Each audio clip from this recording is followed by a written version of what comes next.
Hello dear. Next video हम discuss करेंगे about plasma arc battery. Short में हम इसे लिखते PAW,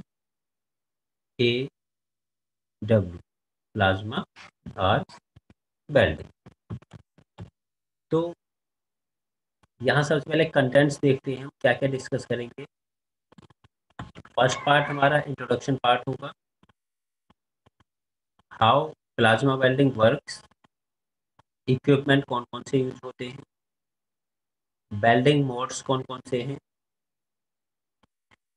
प्लाज्मा आर्क वेल्डिंग और TIG में क्या डिफरेंस है, control system, advantage disadvantage and application. ये आज के इस लेक्चर में हम टॉपिक डिस्कस करें। सबसे पहले इंट्रोडक्शन पार्ट हम देखते हैं। Arc welding process that produces coalescence of metals by heating them with a constructed arc between an electrode and workpiece, or between the electrode and water cooled constructing nozzle, non transferable और consumable और non consumable दो type के जो है। अब इसमें हम plasma क्या होता है, a gaseous mixture of positive ions and free electrons and natural gas molecule, वो हमारा होता है प्लाज्मा। तो यहाँ डायग्राम में दिखाया गया है कि ये हमारा इलेक्ट्रोड, यहाँ पर प्लाज्मा गैस, यहाँ पर हमारी शील्डिंग गैस। इसे पावर सप्लाई दी गई, डीसी पावर सप्लाई। इलेक्ट्रोड को एज ए कैथोड यूज किया गया और वर्क पीस को एज ए एनोड यूज किया। तो वर्क पीस और इलेक्ट्रोड के बीच में जो गैप होता है वहां पर हमारी प्लाज्मा आर्क प्रोड्यूस होती है। बात करते हैं आर्क ट्रेवल कैसे करता है प्लाज्मा आर्क वेल्डिंग में। ये आउटर बॉडी जो हमारी होती है, ये होता है गैस नोजल, और इस गैस नोजल के अंदर शील्डिंग गैस फ्लो होती है। ये हमारी शील्डिंग गैस फ्लो हो रही है, और इस शील्डिंग गैस के अंदर हमारा एक इलेक्ट्रोड होता है जो कि नॉन कंज्यूमेबल टाइप का होता है, और वो इलेक्ट्रोड हमारा टंगस्टन का बना हुआ होता है। अब जब शील्डिंग गैस यहाँ पर है, इनर्ट गैस यहाँ पर फ्लो हो रही है, तो वो फ्लो होकर वर्क पीस के पास जाती है और वहां पर आर्क जनरेट करती है, यानी कि प्लाज्मा वहां पर जनरेशन होता है। और जो शील्डिंग गैस थी वो इसे एनवायरनमेंट से प्रोटेक्ट करती है, तो वहां पर एक शील्डिंग गैस की लेयर बन जाती है जिससे हमारा एनवायरमेंटल गैसेज के साथ कोई केमिकल एक्शन नहीं होता।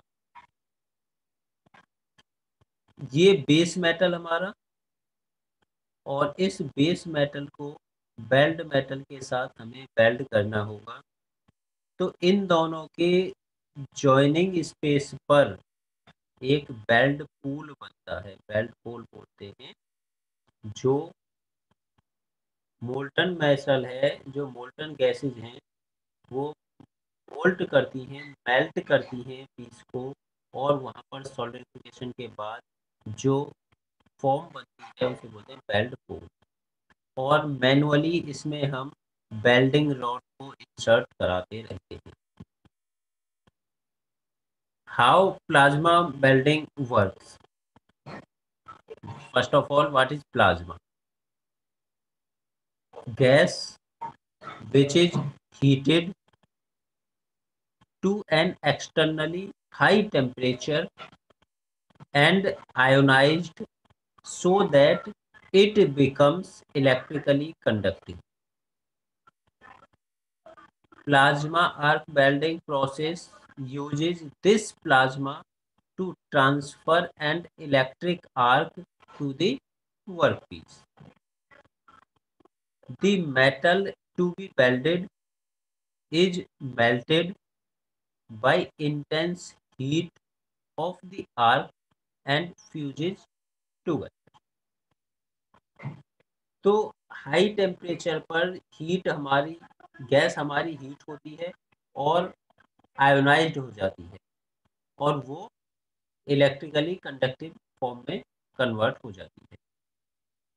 इसी प्लाज्मा को जो हाई टेम्परेचर गैस है इस प्लाज्मा को हम ट्रांसफर करते हैं इलेक्ट्रिक आर्क के फॉर्म में जो कि वर्कपीस पर जाकर उस वर्कपीस को मेल्ट करती है और वहाँ की हीट को इंक्रीज कर देती है और उसके साथ फ्यूजेस हो जाती है।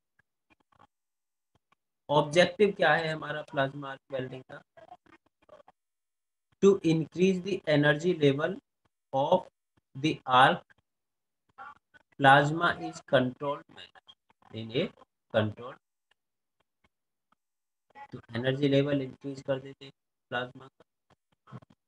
This is achieved by providing gas nozzle around the tungsten electrode operating in DC straight polarity. जो गैस नोजल होता है उसके अंदर हम नॉन कंज्यूमेबल टाइप का टंगस्टन का इलेक्ट्रोड यूज करते हैं जिससे हमारा एनर्जी लेवल इंक्रीज हो जाता है प्लाज्मा का। Two variant of plasma arc welding. First one is transferred mode, arc जब ट्रांसफर हो रहा है। Arc is stuck between electrode and workpiece, workpiece और इलेक्ट्रोड के बीच में आर्क प्रोड्यूस होता है। Used for high speed welding, ये हाई स्पीड वेल्डिंग के लिए होता है। Use to weld ceramics, steel, aluminium alloy, copper alloy, titanium alloy, nickel, इन सभी में ये यूज किया जाता है। सेकंड मोड होता है हमारा non transferred mode. Non transfer type का आर्क जो होता है, आर्क यहाँ भी इलेक्ट्रोड और नोजल के बीच में होता है। Arc is stuck between the electrode and nozzle, thus eliminating the necessity to have work as a part of electric system। Non transfer type में क्या हो रहा है कि जो आर्क प्रोड्यूस हो रही है वो आर्क हमारी इलेक्ट्रोड और नोजल के बीच में हो रही है। तो जो हमारा वर्क पीस है वो इलेक्ट्रिक सिस्टम का पार्ट नहीं होता। Arc process produces plasma of relatively low energy density. इसमें जो प्लाज्मा प्रोड्यूस होता है उसकी लो एनर्जी डेंसिटी का प्लाज्मा प्रोड्यूस होता है। Since the workpiece is non-transferred, plasma arc welding is not a part of electric circuit. The plasma arc torch may move from one workpiece to another without existing the arc। इसमें क्या है कि जब हमारा work piece circuit का part नहीं है तो हम अपनी टॉर्च को एक वर्क पीस से दूसरे वर्क पीस पर ले जा सकते हैं क्योंकि यहाँ पर जो आर्क प्रोड्यूस हो रही है वो इलेक्ट्रोड और नोजल के बीच में हो रही है, वर्क पीस से यहाँ पर कोई लेना देना नहीं। यहाँ ट्रांसफर और नॉन ट्रांसफर दोनों टाइप के दिखाए गए हैं। तो यहाँ जो सर्किट कंप्लीट हो रहा है हमारा इलेक्ट्रोड और वर्क पीस के बीच में हमारा सर्किट कंप्लीट हो रहा है। और नॉन ट्रांसफर टाइप में हमारा इलेक्ट्रोड और नोजल के बीच में ही हमारा सर्किट कंप्लीट हो रहा है, और ये जो वर्क पीस है ये हमारा इस सर्किट का पार्ट नहीं है, वो एक सेपरेट है। तो जब हमारा सर्किट यहाँ कंप्लीट हो गया, इसका मतलब हम इस नोजल को किसी भी वर्कपीस के पास ट्रांसफर कर सकते हैं विदाउट एनी इफेक्ट, कोई इफेक्ट नहीं होगा। बट ट्रांसफर टाइप में हम सिर्फ उसी वर्कपीस को वेल्ड कर सकते हैं। किसी अगर दूसरे वर्कपीस को वेल्ड करना हो, आर्क प्रोड्यूस करना हो, तो हमें उस वर्कपीस के साथ पहले सर्किट को कंप्लीट करना होगा। तो ये दोनों में डिफरेंस है। इक्विपमेंट अब कौन कौन से यूज होते हैं? डीसी पावर सोर्स चाहिए, generator, rectifier, have dropping characteristic and open circuit voltage 70 volt और एबव, प्लाज्मा आर्क के लिए सूटेबल रहता है। Rectifiers are generally preferred over DC generators. Working with helium as an inert gas, यहाँ पर inert gas की उसमें हीलियम यूज की जाती है। Need open circuit voltage 70 volt, above 70 volt circuit की जरूरत, वोल्टेज की जरूरत होती है। This voltage can be obtained by series operation of two power source, or arc can be initiated with argon at normal open circuit voltage and then helium can be switched on. तो अगर voltage कम है उस time पर हम argon से arc produce कर देते हैं और फिर हम हीलियम की तरफ स्विच्ड हो जाते हैं। High frequency generator and current limited register use for arc initiation के लिए हम हाई फ्रीक्वेंसी जनरेटर यूज करते हैं। प्लाज्मा टॉर्च दोनों टाइप की हो सकती है, ट्रांसफर टाइप की और non transfer type. Then shielding gas हम यूज करते हैं कि जो एटमॉस्फेरिक एयर है, नाइट्रोजन ऑक्सीजन है, वो हमारी मेटल के साथ रिएक्ट ना करें, उसे शील्डिंग प्रोवाइड करने के लिए। Shields the molten belt from environment. Two inert gases और mixture of gases are employs. इसमें आर्गन कॉमनली यूज की जाती है, हीलियम हाई टेम्परेचर पर, हाई वोल्टेज ड्रॉप पर यूज की जाती है, ऑर्गन और हाइड्रोजन, ऑर्गन और हीलियम एज इनर्ट गैस और इनर्ट गैस मिक्सचर हमारे शील्डिंग गैस के लिए यूज की जाती है। Helium is preferred where a broad heat input pattern and flatter cover pass is desired. A mixture of argon and hydrogen supplies heat energy higher than when only argon is used, thus permit higher arc alloy and stainless steel. For cutting purpose, a mixture of argon and hydrogen 10 to 13% and that of nitrogen में भी use, nitrogen भी यहाँ पर use कर सकते हैं cutting के लिए। Hydrogen because of its dissociation into atomic form and thereafter recombination generates temperature above those attained by using argon or helium gas alone.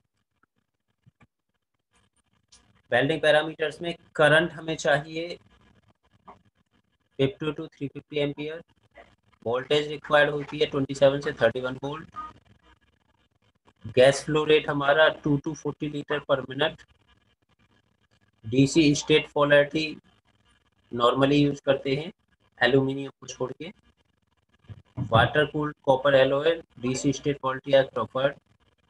Jet का जो टेम्परेचर होता है वो होता है 28,000 डिग्री सेल्सियस। करंट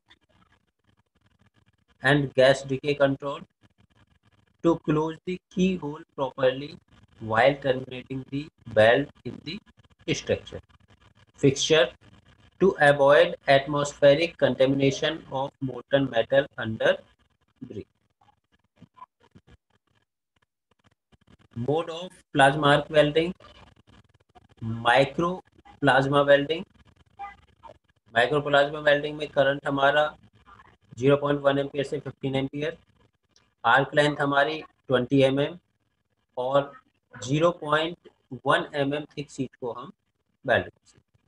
तो ये बहुत कम थिकनेस के लिए हम यूज करते हैं। मीडियम प्लाज्मा वेल्डिंग के लिए जो करंट होता है 15 एम्पियर से 100 एम्पियर की रेंज का होता है। अगर वेल्डिंग करंट 100 एम्पियर से ज़्यादा है, plasma arc is penetrates the wall thickness, वो ज़्यादा थिकनेस को पेनिट्रेट कर सकती है। Widely used for high quality joints in aircraft, chemical industries to weld thicker material up to 10 mm of stainless steel in single pass। तो high medium plasma जो होता है हमारा, हाई थिकनेस के लिए इसे हम यूज करते हैं। ये अलग अलग टाइप की यहाँ पर फॉल्ट दिखाए गए हैं जो वेल्डिंग के टाइम पर हो सकते हैं या क्वालिटी में कुछ चेंजेस हो सकते हैं। पहला वाला दिखाया गया है sunken bead undercut too much penetration, welding current is too high, travel speed is too low. Second condition, bead too small, यहाँ पर स्मॉल बीड है। इरेगुलर लिटिल पेनिट्रेशन, पेनिट्रेशन कम है। Welding current and plasma gas flow भी कम है। और travel is too fast, travel fast है। थर्ड वाले में अंडरकट और इरेगुलर एजेस दिख रही हैं। प्लाज्मा गैस फ्लो हाई है यहाँ पर। फोर्थ वाले में प्रॉपर साइज ब्रेड बीड है, इवन रिपल है, गुड पेनिट्रेशन है, करेक्ट करंट है, इवन टॉर्च मूवमेंट है, प्रॉपर आर्क वोल्टेज है, प्लाज्मा गैस है। तो ये सबसे परफेक्ट वेल्डिंग है। अब प्लाज्मा आर्क वेल्डिंग और टिग, इनमें क्या डिफरेंस है? प्लाज्मा आर्क में क्या हो रहा है कि जो हम शील्डिंग गैस यूज कर रहे हैं वो मिक्सचर यूज कर रहे हैं, टू गैस यूज कर रहे हैं, एक प्लाज्मा गैस, दूसरी शील्डिंग गैस। पर टिग वेल्डिंग जो थी उसमें हम सिर्फ एक गैस यूज कर रहे थे, which form plasma as well as shield for arc and molten pool. वही हमारी प्लाज्मा प्रोड्यूस कर रही थी और वही गैस हमारी शील्डिंग के लिए यूज हो रही थी। Use constricted arc, uses non constricted arc. Temperature 11,000 की रेंज में होता है, टेम्परेचर 4,000 की रेंज में होता है। प्लाज्मा से हम डीप पेनिट्रेशन कर सकते हैं और टिग वेल्डिंग से हमारा डीप पेनिट्रेशन नहीं होता।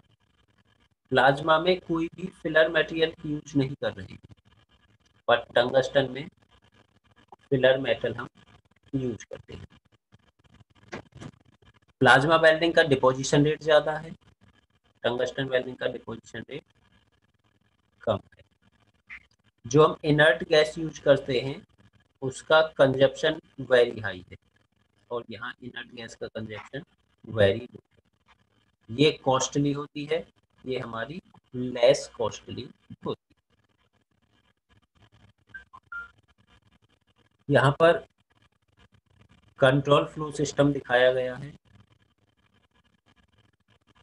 Isolation modules, embedded control, HMI terminal, power supply होती है, वेल्डिंग टॉर्च होती है और पाइप्स एंड प्लेटफॉर्म। एडवांटेजेस क्या है इसके? जो हमारी प्लाज्मा आर्क वेल्डिंग होती है उस प्लाज्मा आर्क वेल्डिंग के क्या एडवांटेज होते हैं? First is permit faster metal penetration, metal penetration rate इसका ज़्यादा होता है। हाई आर्क ट्रेवल स्पीड होती है इसकी। यूनिफॉर्म पेनिट्रेशन होता है, with high welding rate is possible. High welding rate यहाँ पर पॉसिबल। स्टेबिलिटी ऑफ आर्क और एक्सीलेंट वेल्ड क्वालिटी इसकी होती है। रेडियोग्राफिक क्वालिटी वेल्ड हम हाई स्पीड पर प्रोड्यूस कर सकते हैं।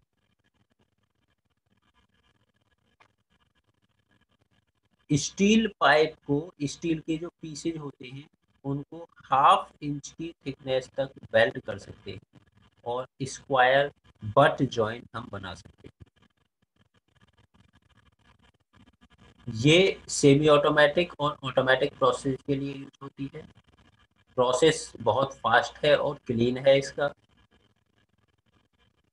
लेस ऑपरेटर स्किल से भी काम चल जाएगा, due to good tolerance of arc to misalignment. High penetrating capability इसमें होती है। अब इसके डिसएडवांटेजेस क्या है? Special protection is required as infrared and UV radiation is produced. Consumption of inert gases is high. High inert gas हमारी consumption होती है। हाई पावर इलेक्ट्रिक इक्विपमेंट की हमें यूज होती है। अल्ट्रावायलेट और इंफ्रारेड रेडिएशन होता है यहाँ पर। ऑपरेशन प्रोड्यूसेस ए हाई नॉइस, यहाँ पर नॉइस ज़्यादा होती है। एक्सपेंसिव इक्विपमेंट्स, कॉस्टली है, इक्विपमेंट एक्सपेंसिव होते हैं। इससे हम 25 mm थिक तक ही वेल्ड कर सकते हैं। हाई डिस्टॉर्शन होता है इसमें और इलेक्ट्रिक हैजार्ड्स के ज़्यादा चांसेस होते हैं welding. Applications, aerospace application, cryogenic application, food stuff chemical industry में इसके एप्लीकेशंस हैं। मशीन प्लांट कंस्ट्रक्शन में, ऑटोमोबाइल रेलवेज में, शिप में, टैंक इक्विपमेंट, जहाँ जहाँ डिफरेंट डिफरेंट जगह पर हम इसकी हेल्प से वेल्डिंग कर सकते हैं।